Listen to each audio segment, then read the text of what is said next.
ইতিহাস ও ঐতিহ্যে ঘেরা রানী সংকৈল। 19 শতকের দিকে নির্মিত একাধিক রাজবাড়ি।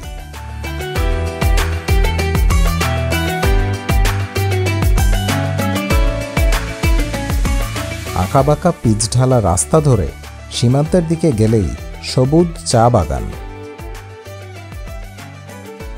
এখানে বিভিন্ন স্থানে পড়ন্ত রোদে গোলাপি কাঞ্চনজঙ্ঘার দেখাও পাওয়া যায়। কোচ রাজবংশীয় ভাষায় কথা বলা মানুষের দেশ ঠাকুরগাঁওয়ের উদ্দেশ্যেই এবারের গন্তব্য। যাত্রা সারথি কাঞ্চন কমিউটার।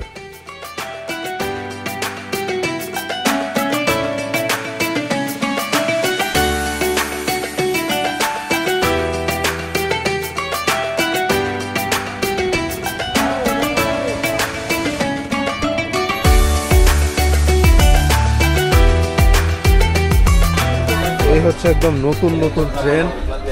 এই যে এখানে যা কিছু ফিটিং টিটিং করানো মানে রিপেয়ার করা, এগুলো সব সৈয়দপুরের থেকে নতুন হয়ে আসছে। একদম সিট কভার থেকে শুরু করে সব। 7:40 পার্বতীপুর জাংশন থেকে ছেড়ে দিল।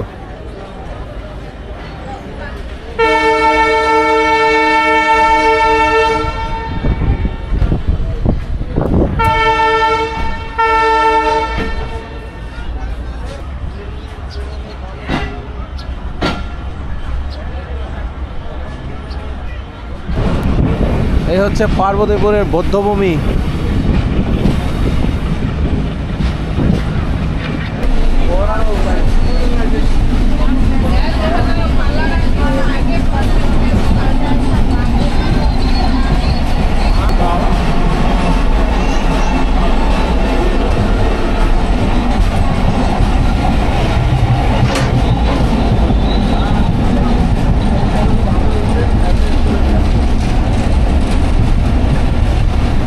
মালামাল রাখার জন্য জায়গা এবং দুই পাশে, এক পাশে 3টা সিট আর এক পাশে 2টা সিট এভাবেই সাজানো।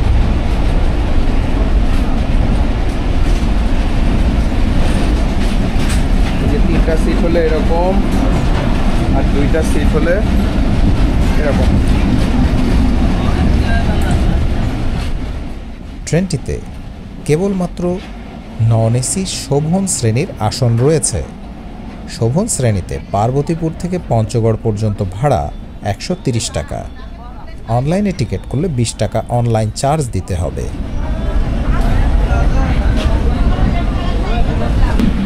পার্বতীপুর ছেড়ে আসার পর চলে আসলাম প্রথম বিরতি স্টেশন মন্মথপুর।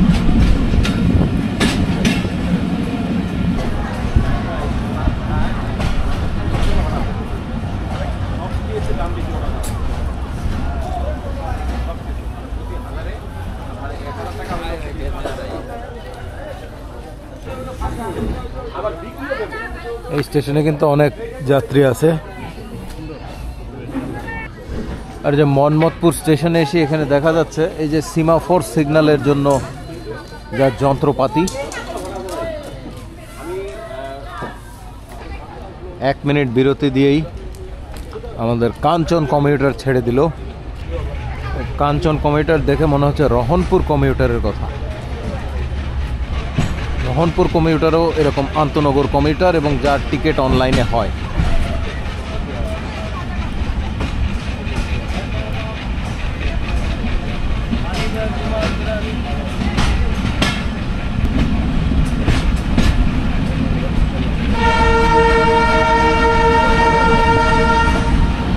(4142) নম্বর কাঞ্চন কমিউটার ট্রেন বাংলাদেশ রেলওয়ের অধীনে চলা একটি ব্রডগেজ কমিউটার ট্রেন, যা পঞ্চগড় থেকে পার্বতীপুর পর্যন্ত চলাচল করে। কমিউটার ট্রেন হলেও এই ট্রেনের টিকিট অনলাইনে পাওয়া যায়। দিনাজপুর জেলায় প্রবাহিত পুনর্ভবা নদীর উপর কাঞ্চন সেতুর নাম অনুসারে এই ট্রেনের নাম রাখা হয় কাঞ্চন কমিউটার। ট্রেনটি চলার পথে 3টি জেলার মাঝে গমন করে: দিনাজপুর, ঠাকুরগাঁও এবং পঞ্চগড়। কাঞ্চন কমিউটারের বিরতি স্টেশনগুলো জানিয়ে দিচ্ছি। পার্বতীপুর স্টেশন থেকে ছেড়ে যাবার পর মন্মথপুর, চিরিরবন্দর, কাউগাঁ, দিনাজপুর, কাঞ্চন, মঙ্গলপুর, শেতাবগঞ্জ, সুলতানপুর, পীরগঞ্জ, ভোমরাদহ, শিবগঞ্জ, ঠাকুরগাঁও রোড, আকনগর, রুহিয়া, কিসমত, নয়নী বুরুজ এবং সর্বশেষ পঞ্চগড় স্টেশন। সর্বমোট যাত্রার সময় প্রায় 4.5 ঘন্টা। পার্বতীপুর থেকে পঞ্চগড় পর্যন্ত মোট দূরত্ব প্রায় 150 কিলোমিটার। চলে আসলাম চিরির বন্দর।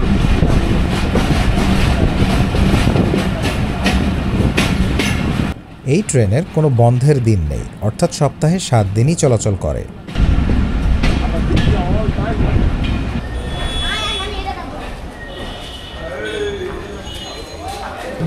এই স্টেশনে তেমন একটা যাত্রী নেই, আমার মনে হচ্ছে ঠিক 1 মিনিট বিরতি দিয়ে এই ট্রেন ছেড়ে দিবে। দেখি 1 মিনিট অপেক্ষা করে দেখি।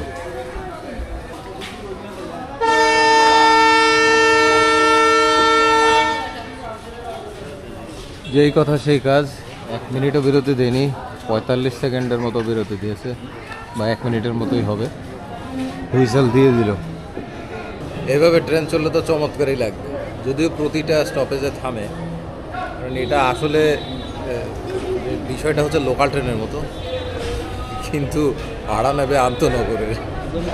আমাদের গাড়ি আবার থেমে গেল। ও যে ওইদিকে যাত্রী আছে বেশ কিছু, এই যাত্রীদের দেখে গার্ড সাহেব মনে হয় গাড়ি থামিয়ে দিয়েছেন। সামনে আসছে চমৎকার লাল ব্রিজ, ডান পাশে যেটি সেটি পরিত্যক্ত মিটার গেজ।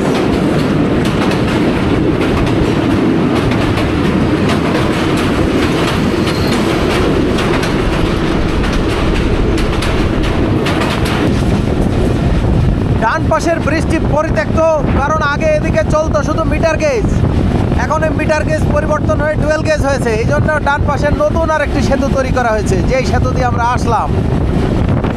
আমাদের ট্রেন কিন্তু উড়ে চলছে চমৎকার ধান ক্ষেতের পাশ দিয়ে।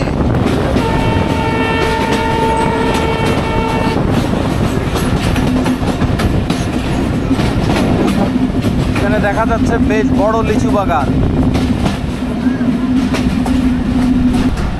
চলে আসলাম কাউগাঁ স্টেশনে। কাউগাঁ স্টেশনে তেমন একটা যাত্রী নেই বললেই চলে,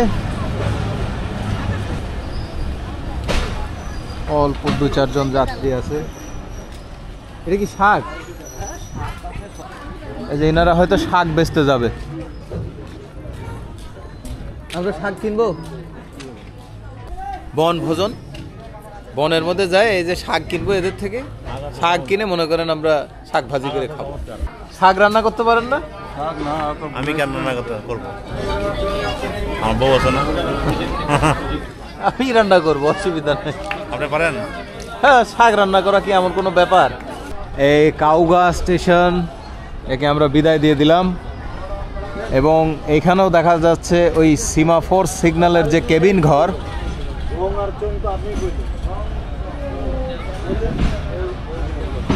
এই সিমাফোর সিগন্যালই একসময় ব্যবহার হতো।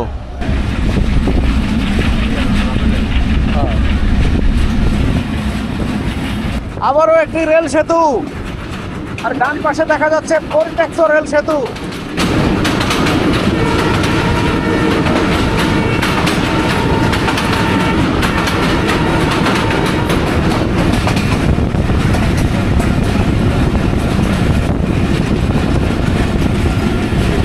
শীতের সকালে মিষ্টি রোদ আসছে, আর এই রোদের মাঝেই আমাদের ট্রেন কিন্তু হুশ হুশ করে এগিয়ে চলছে।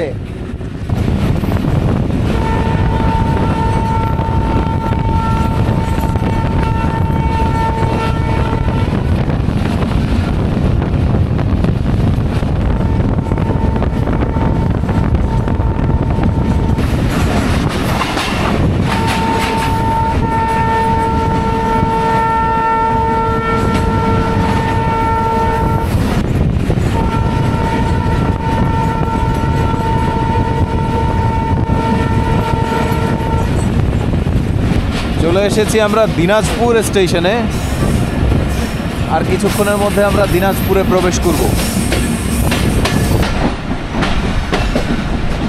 এই যে আমরা দিনাজপুর স্টেশনের একদম 1 নম্বর যে প্ল্যাটফর্ম আছে সেই প্ল্যাটফর্মে ঢুকলাম।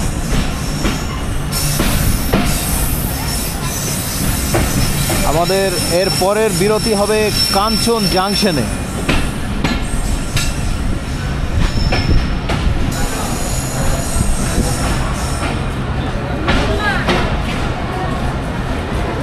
এই স্টেশনে দেখা যাচ্ছে যে অনেক যাত্রী আছে, কারণ দিনাজপুর জেলা শহর হয়, এখানে প্রচুর যাত্রী সমাগম ঘটেছে। এবার আশা করা যাচ্ছে যে ট্রেন একদম ভরে যাবে। এই দিনাজপুর স্টেশনে বিরতি পেয়ে আমাদের অপূর্ব ভাই চা খাচ্ছে। দিনাজপুরে এসে আমরা দাঁড়িয়ে আছি,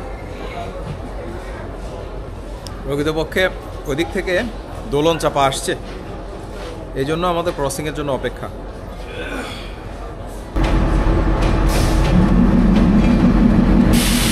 চলে আসলো দোলন চাপা।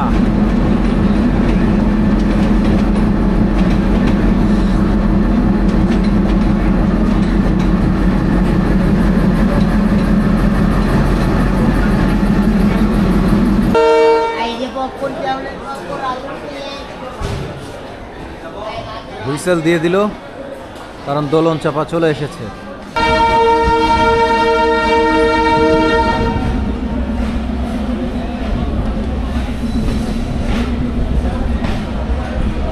আর কিছু দূর পরে আসছে কাঞ্চন ব্রিজ। রঙে ভরে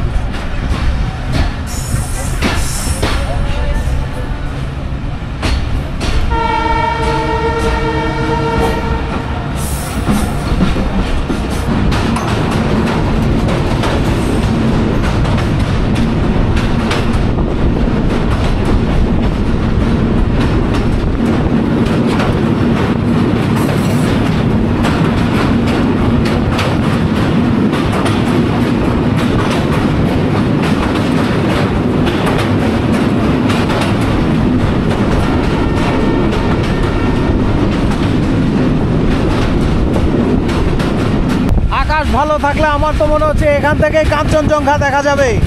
কাঞ্চন এক্সপ্রেসে করে আমরা যাচ্ছি, অর্থাৎ কাঞ্চন কমিউটার। আর এখানে যদি কাঞ্চনজঙ্ঘা দেখা যায় তাহলে আনন্দটা কেমন হবে একবার বলুন।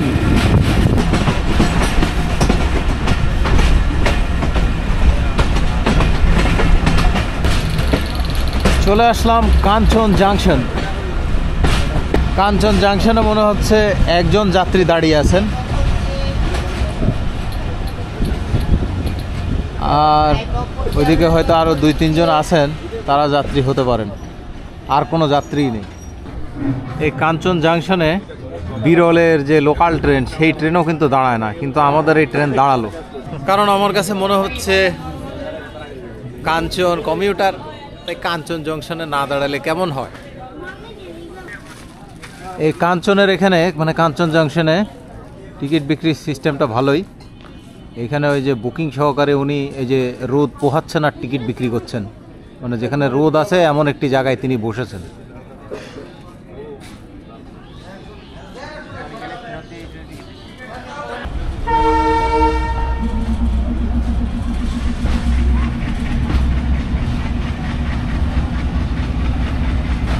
আমাদের ট্রেন এখন চমৎকার একটি বাঁক নিবে, বাঁক নিয়ে তীব্র গতিতে ছুটে চলবে পঞ্চগড়ের দিকে।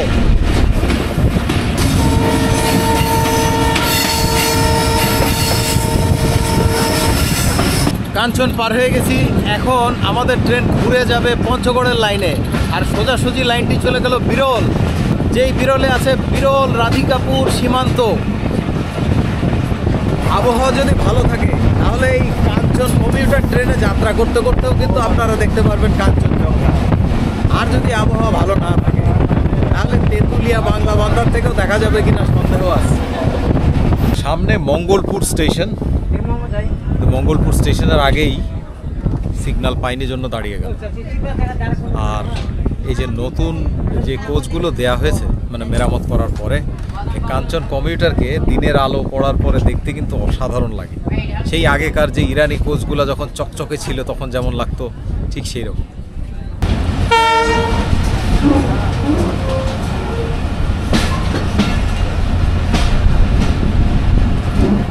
চলে আসলাম মঙ্গলপুর স্টেশনে, আর এই স্টেশনে ওই পাশে দাঁড়িয়ে আছে দ্রুতযান এক্সপ্রেস।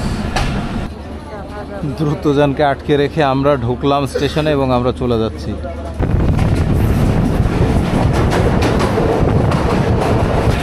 এই যে শেতাবগঞ্জে আমরা চলে আসলাম। এই শেতাবগঞ্জও কিন্তু দিনাজপুর জেলার মধ্যে অবস্থিত। উপজেলা হচ্ছে বোচাগঞ্জ। এবং একটিবার ভেবে দেখুন, যদি রেল লাইনের কথা চিন্তা করেন, সেই হিলি স্টেশন থেকে শুরু হয়েছে, হিলি, তারপরে ফুলবাড়ি, বিরামপুর, পার্বতীপুর, তারপরে যে এতগুলো স্টেশন পার হয়ে আসলাম, সবই কিন্তু দিনাজপুর।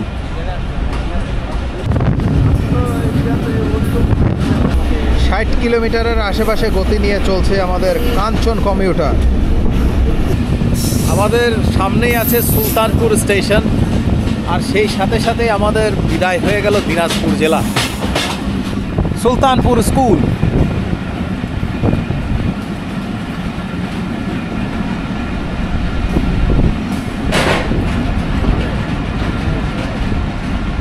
একটিও লোক নেই, পক্ষী এবং কাকও দেখছি না।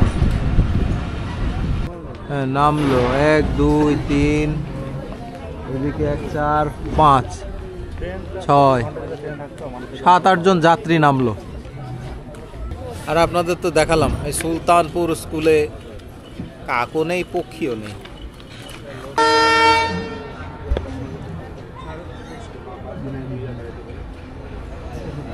এই ইক্ষু দেখা যাচ্ছে এখানে ঠাকুরগাঁওতেও একটা কিন্তু সুগার মিল আছে, এবং এই সুগার মিলটা চালু আছে।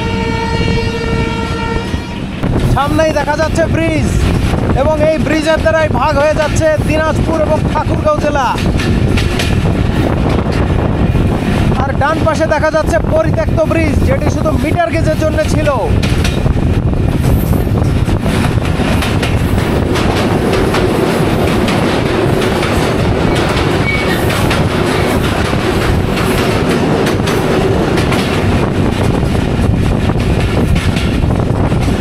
সেই সাথে আমরা প্রবেশ করে গেলাম ঠাকুরগাঁও জেলায়।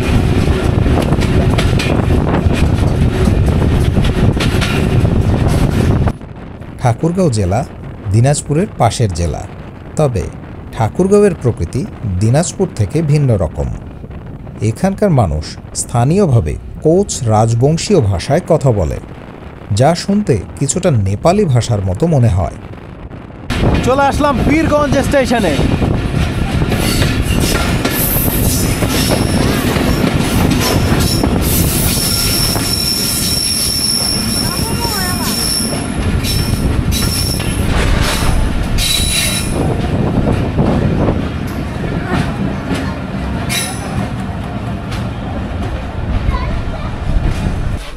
এই পীরগঞ্জ স্টেশনে কিন্তু অনেক মানুষ নামে, কারণ এখানে 3টা উপজেলার যাত্রীরা থাকে না, এই জন্য।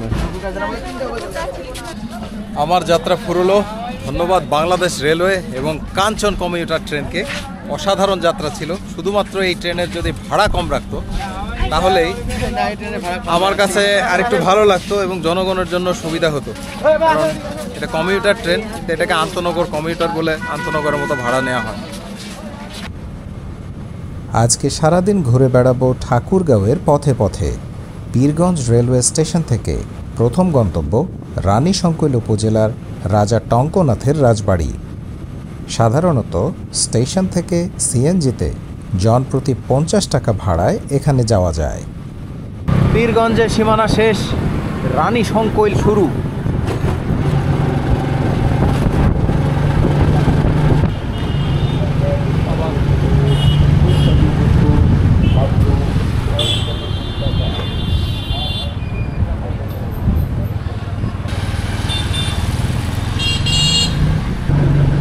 এই হচ্ছে সেই নদী, যে নদীর উৎপত্তিও বাংলাদেশে এবং এই নদী শেষও হয়েছে বাংলাদেশে। নদীর নাম কুলিক নদী। এই যে আমরা চলে এসেছি রানীশংকৈল জমিদার বাড়ি। এই জমিদার বাড়ির ভেতরে ঢোকার পরে এখানে এলাকাটা আসলেও বেশ বড়। এখানে সামনে বিশাল মাঠ এবং এদিকে ডান পাশে আরও 2-3টি ভবন আছে।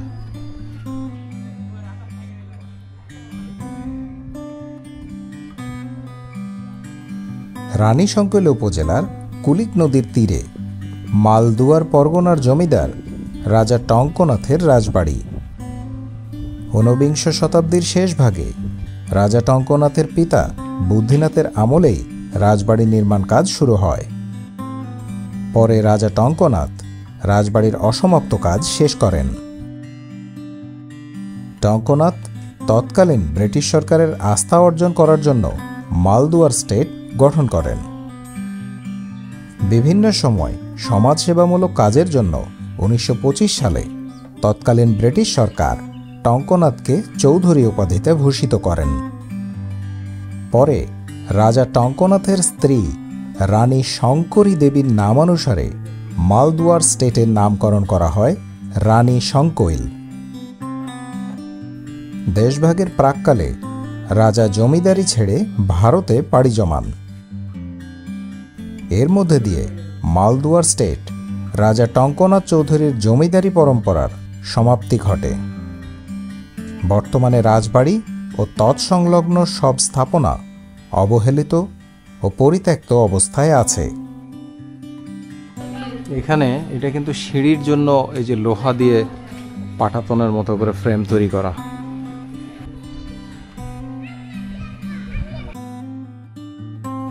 মহান মুক্তিযুদ্ধে ঠাকুরগাঁও জেলা সর্বোচ্চ বড় আকারের বৌদ্ধ ভূমি হচ্ছে এই খনিয়া দিঘি।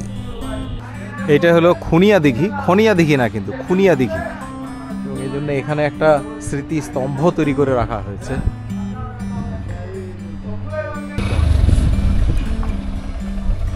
রামরায় দিঘি বিনোদন পার্ক।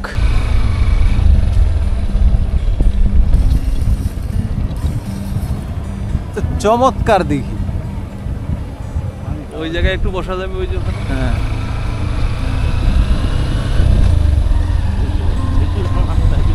লিচুর সময় আসলে লিচু খাওয়া যায়। এই দিঘির নাম রামরায় দিঘি বা রানীসাগর। এই দিঘি বা পুকুরটিকে কেন্দ্র করে 2003 সালে একটি স্বেচ্ছাসেবী প্রতিষ্ঠানের উদ্যোগে পুকুরটির পাড়ে 1200-র অধিক লিচু গাছ সহ অন্যান্য ফলবান বৃক্ষ ও বিভিন্ন ভেষজ ও বনজ বৃক্ষের চারা রোপণ করা হয়েছে। আমরা এই যে এই লেকে আসছি, মানে এই দিঘিতে আসছি, দিঘি দেখতে এসে এখান থেকেও দেখি কাঞ্চনজঙ্ঘা দেখা যাচ্ছে। হ্যাঁ, ক্রেডিট হচ্ছে অপূর্ব ভাই। অপূর্ব ভাই এই জায়গায় বসে বসে দেখছে, এবং এই যে সাথে আছে রশিদ ভাই। পাশে আমি তো কোনো খেয়াল করিনি ভাই। আমরা বসে এখান থেকে এখন কাঞ্চনজঙ্ঘা দেখতে পাচ্ছি। এটা শিওর কাঞ্চনজঙ্ঘা, কারণ এটা একদম সারফেসের সাথে মিলানো। তবে এটা ক্যামেরায় বোঝা যাবে না, এটা খালি চোখে আমরা দেখতে পাচ্ছি। এবং ওইখানে যে দেখা যাচ্ছে একটা টাওয়ার আছে, ঠিক ওই টাওয়ারের পিছনে, এবং এটা 100% শিওর, কোনো মিস নাই, একদম বরফের পাহাড় এটা দেখা যাচ্ছে।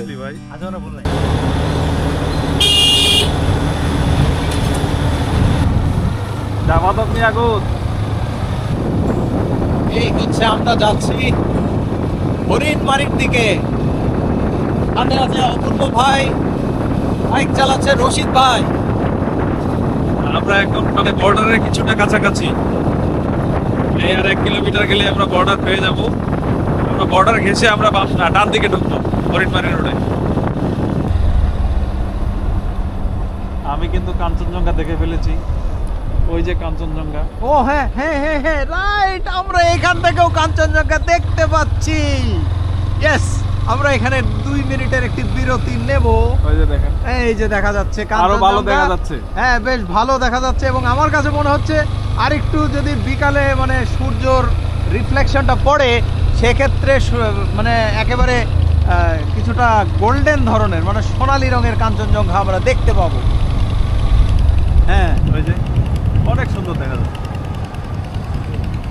এই যে এইখানে গোল্ডেন অলরেডি আসছে। গোল্ডেন আমরা আরো সামনে যাই ব্রেক দিই। আমরা ফাঁকা জায়গায় ব্রেক দিতে হবে। ওই যে দেখেন কত সুন্দর দেখা যাচ্ছে।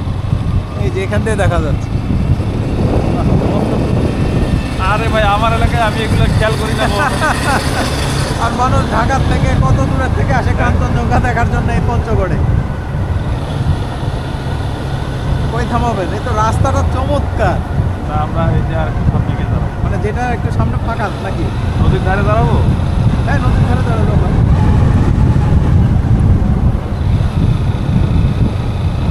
এই যে দেখেন কাঞ্চনজঙ্ঘা কত সুন্দর দেখা যায়, দেখেন নাই? হ্যাঁ,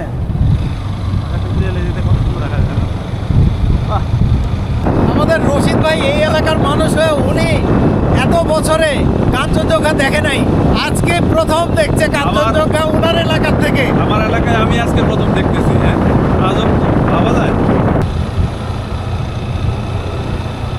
রাস্তাটা তো চমৎকার করছে। চমৎকার মানে কি, সেই রকম রাস্তা। অনেকদিন আসি নাই। আমরা এখানেই দাঁড়াবো, আমরা কাঞ্চনজঙ্ঘা দেখবো।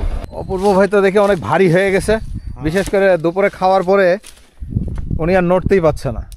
ওই যে দেখা যাচ্ছে মামুদের টং, দেখছেন? হ্যাঁ, ওই যে টং, মামুদের টং। মানে এটা বর্ডার আউটপোস্ট। নদী, ওই নদী পার হলে বর্ডার। এখানে আসলেও মানে খালি চোখে অনেকটাই স্পষ্ট, মানে এখানে দেখলেই বোঝা যাচ্ছে যে ওই যে দূরে যে গাছগুলার পরেই পাহাড়, এরকমই মনে হচ্ছে। মানে ঠিক পঞ্চগড় থেকে যেমন দেখা যায়।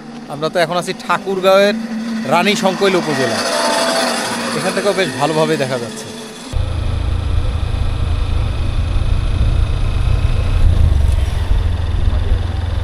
ওই পাশে গরু চড়াচ্ছে যে এটা ইন্ডিয়া।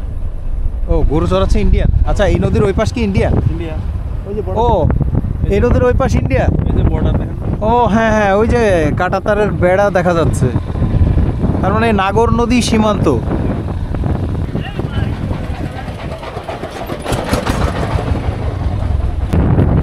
নাগর নদী ভিউ পয়েন্টে স্বাগতম, একটা সাইনবোর্ডও আছে।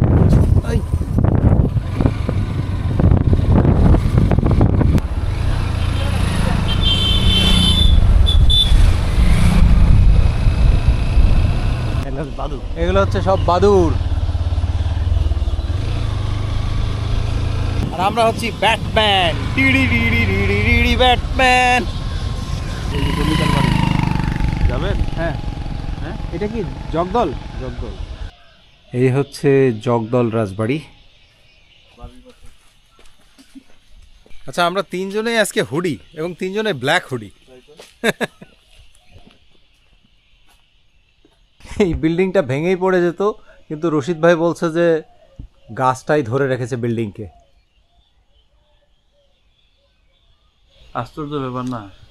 গাছের শেকড় তো মাটি পর্যন্ত যায় নাই মনে হয়। হ্যাঁ, সেটাই তো দেখছি। এই গাছের শেকড় মাটি পর্যন্ত যায়নি, এখানে শেষ হয়ে গেছে। এত বড় একটা গাছ, এই হচ্ছে অবস্থা। জগদল রাজবাড়ি ঠাকুরগাঁও জেলার রানীশঙ্কৈল উপজেলার জগদল নামক স্থানে অবস্থিত এক ঐতিহাসিক জমিদার বাড়ি, যা 19 শতকের মাঝামাঝি সময়ে জমিদার বীরেন্দ্র কুমার প্রতিষ্ঠা করেন। এই জমিদার বাড়ির প্রায় সকল স্থাপনা এখন ধ্বংসের মুখে।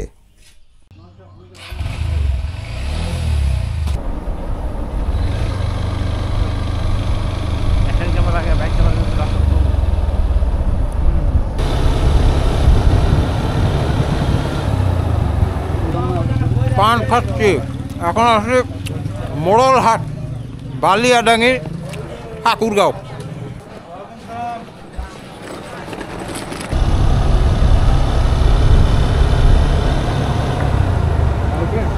হতে পারে কাঁচুমাচু হয়ে গেছে। বালিয়াডাঙ্গি শেষ। আমজানখোর না, বালিয়াডাঙ্গি না ভাই, এটা ইউনিয়ন শেষ হলো। আর কি আমজানখোর ইউনিয়ন, আমজানখোর ইউনিয়ন শুরু।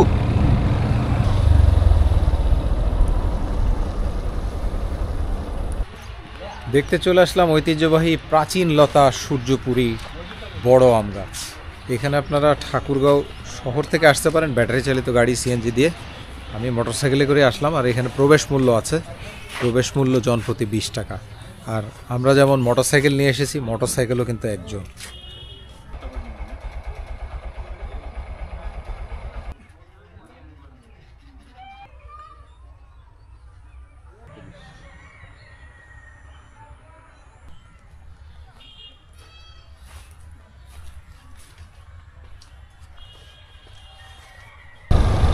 এই যে কাঞ্চনজঙ্ঘা দেখেন, দেখা যায়।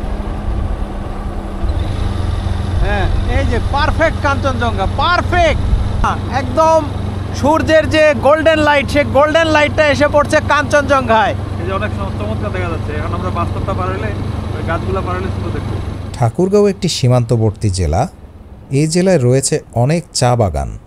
তাছাড়া ঠাকুরগাঁও থেকেও আবহাওয়া ভালো থাকলে শৈল সুন্দরী কাঞ্চনজঙ্ঘার দেখা মিলে। এই যে একদম ক্লিয়ার।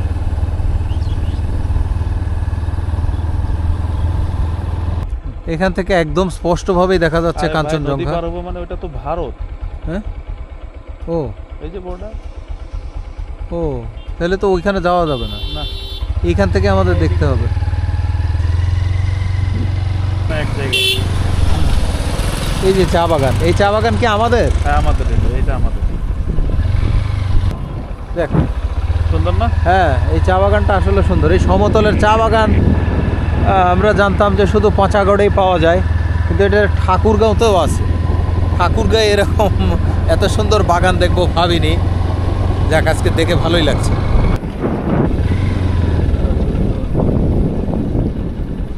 এই যে আমরা চা বাগানে আসলাম, হ্যাঁ এটা তো একটা ছোট নদীর মতো, বুঝছেন? হ্যাঁ হ্যাঁ, আমরা আস্তে আস্তে করে যাই। নেমে যাবো? আমরা তো নেমে যাচ্ছি, গাড়ি তো এমনি সুরসুর করে চলে যাচ্ছে।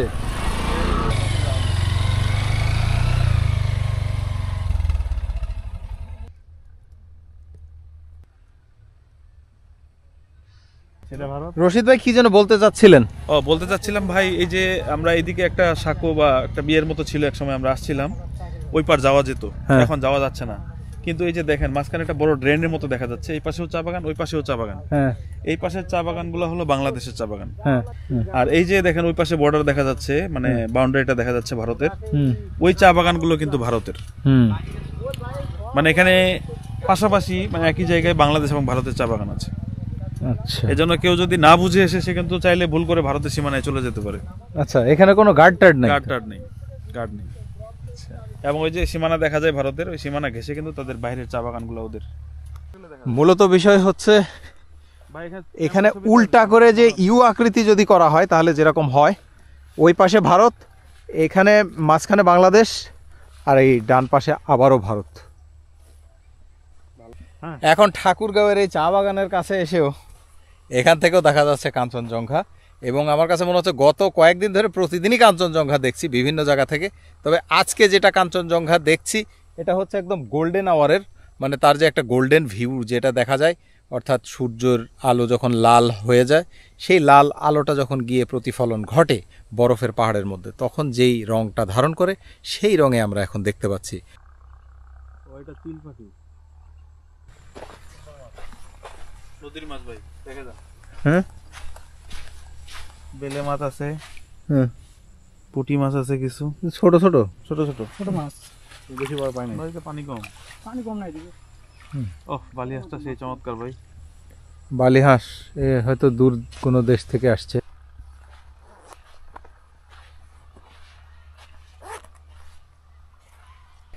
কাঞ্চনজঙ্ঘার এখন সেই আসল ভিউটা পাওয়া যাচ্ছে, অর্থাৎ একদম গোল্ডেন লাইটের যে গোল্ডেন ভিউ, একদম সেই ভিউটা, এটা আমি এবং আমার সাথে যারা আছে আমরা সবাই খালি চোখে দেখছি, একদম খালি চোখে।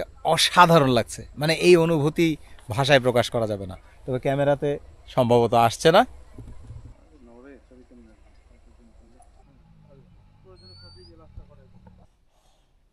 সারাদিন ভ্রমণ শেষে আমি দিলাম এক পাকা ঘুম। পরদিন সকালে উঠে দ্রুতযান এক্সপ্রেসে করে ফিরে যাওয়া। LHB কোচের ডাবল কেবিন, এটা হচ্ছে এসি সিট বা এসি কেবিন। এখানে দুইটা চারটা সিট বা চারটা এই যে শোয়ার জন্য জায়গা। এটা হচ্ছে রাত্রেবেলা, আর দিনের বেলা এক পাশে 4 জন, এই পাশে 4 জন, অর্থাৎ 8 জন সিট হিসেবে ব্যবহার করে যাত্রা করতে পারবেন। আর এখানে উপরে ওঠার জন্য সিঁড়ি দেয়া আছে।